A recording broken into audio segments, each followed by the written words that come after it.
सुप्रभात बच्चों, आपका दिन शुभ हो। आइए बच्चों, आज का जो हमारा वीडियो जो है वो नवंबर का बनाया गया है। नवंबर का भूगोल के विषय का चौथा अध्याय जलवायु। तो बच्चों, पिछले वीडियोज में भी हम लोग जलवायु के वाले चैप्टर पर जो है चर्चाएं किए हैं, इसके प्रश्न उत्तर को जो है लिखे हैं। और जो है आज इसी अध्याय के अगले प्रश्न उत्तर की ओर चलते हैं और प्रश्नों को जो है लिखते हैं। आप लोग घर पर रहें, सुरक्षित रहें, ऑनलाइन के माध्यम से पढ़ाई को जारी रखें। ठीक है बच्चों, हमारे चैनल को सब्सक्राइब करें, बेल आइकन को दबाएं। वीडियो अच्छा लगता है तो उसे लाइक जरूर करें, ठीक ना।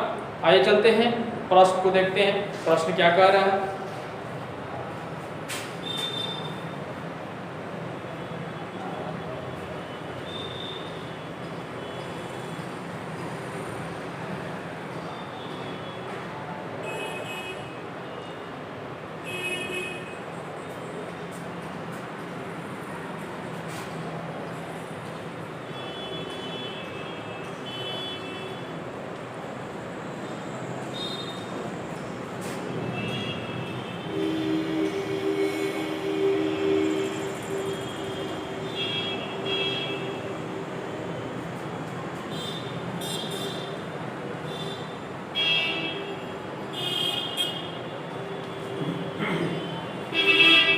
देखिए, प्रश्न आप लोगों के समक्ष उपस्थित है।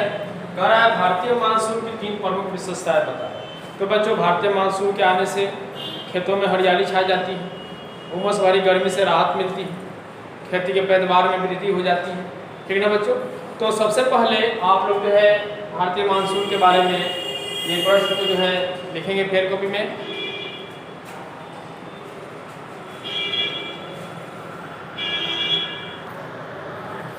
तो देखिए बच्चों, आप लोगों के समक्ष प्रश्न उत्तर लिख दिया गया है। बादलहीन आकाश, बढ़िया मौसम, आर्द्रता की कमी और हल्की उत्तरी हवाएं इस अवधि में भारत के मौसम की विशेषताएं होती है। उत्तर पूर्वी मानसून के कारण जो वर्षा होती है वह परिणाम में तो नियम परंतु सर्दी की फसलों के लिए बहुत लाभकारी होती है। भारत में गिरने वाले अधिकांशतः वर्षा मानसून काल में गिरती है। ऐसे में बच्चों, आप लोगों को अभी फिर रिपीट कर देना चाहते हैं। ये प्रश्न के बाद हमने आप लोगों को बताया था कि मानसून की जो विशेषताएं होती हैं वह उमस भरी गर्मी से हमें राहत देती है, पहला नंबर विशेषता है। दूसरा विशेषता है कि वह जो है कृषि के पैदावार के लिए जो है कृषि के जो मिट्टी होती है, मिट्टी की उर्वरा शक्ति को बढ़ा देती है। ठीक है, चारों तरफ हरियाली छा जाती है। और इसकी विशेषताएं हैं कि जो भी फसल होते हैं या जो भी फल वगैरह होते हैं, जैसे आम के लिए, लीची के लिए या अन्य फसलों के लिए भी बहुत ही उपयोगी सिद्ध होता है। ठीक ना बच्चों। तो इस तरह से इस प्रश्न उत्तर को जो है आप लोग फेयर कॉपी पे लिख लेंगे और जो हम अभी आप लोग को जो विशेषता बताए हैं उसको जो है भली भांति भी आप लोग दिमाग में से याद कर लेंगे। ठीक ना बच्चों, जैसे आप लोग लिखेंगे।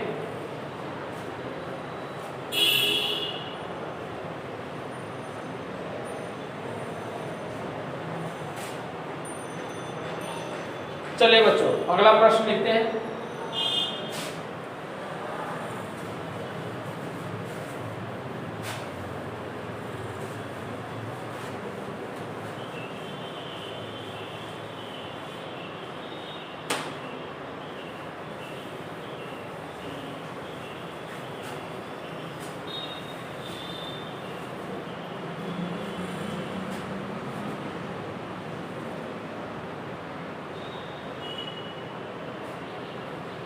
चलिए,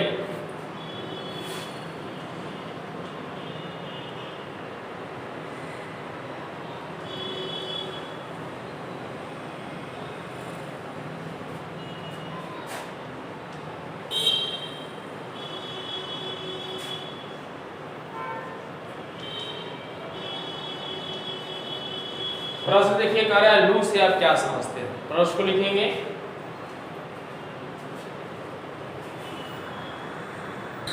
तो देखिए बच्चों, प्रश्न उत्तर आप लोग समक्ष है। गर्मियों में उत्तर पूर्व तथा पश्चिम से पूर्व दिशा में चलने वाली धूल भरी प्रचंड उष्ण तथा शुष्क हवाओं को जो है लू कहते हैं। इस तरह की हवाएं मई तथा जून में चलती है। बच्चों, ये गर्म जो है हवाएं हैं, इससे बहुत जो है माने कि गर्मी के मौसम में खास करके ये उत्पन्न होती हैं।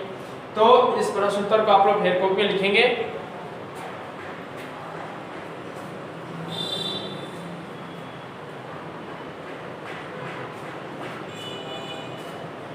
चलिए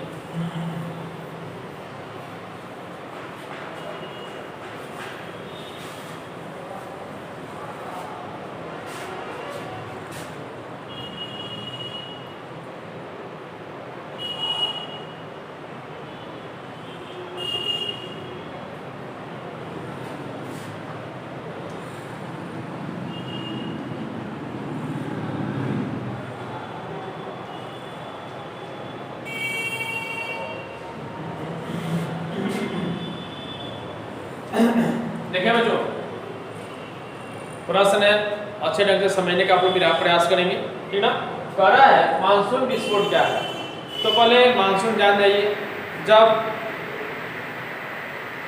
हम लोग का महसूस करते हैं खासकर गर्मी के मौसमों में, मई के बाद जब जून महीना आता है उस समय बहुत भीषण गर्मी पड़ती है। गर्मी इतना ज़्यादा पड़ती है कि हम लोग सांस लेने में भी जो है उमस महसूस और घुटन महसूस करने लगते हैं।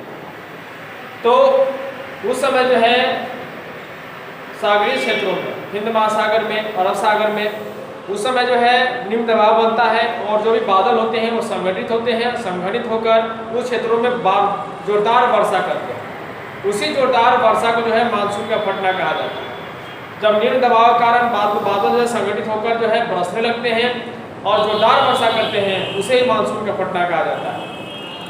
अब अरब सागर और हिंद महासागर से मानसून जो है पृथ्वी की वार्षिक गति के कारण जैसे ही मानसून खसक कर जो है बंगाल की खाड़ी में जब बन जाता है, तो बंगाल की खाड़ी में भी मानसून का जो है विस्फोट होता है और वह जो है बादल जो है उत्तर भारत में, खास करके बिहार, झारखंड, उड़ीसा वाले क्षेत्रों में जो है जोरदार वर्षा करते हैं। तो जून के प्रथम सप्ताह में केरल के तट पर मानसून का प्रवेश होता है और द्वितीय सप्ताह में भारत के जो है उत्तरी क्षेत्रों में अर्थात बंगाल की खाड़ी में मानसून का आगमन हो जाता है, ठीक ना।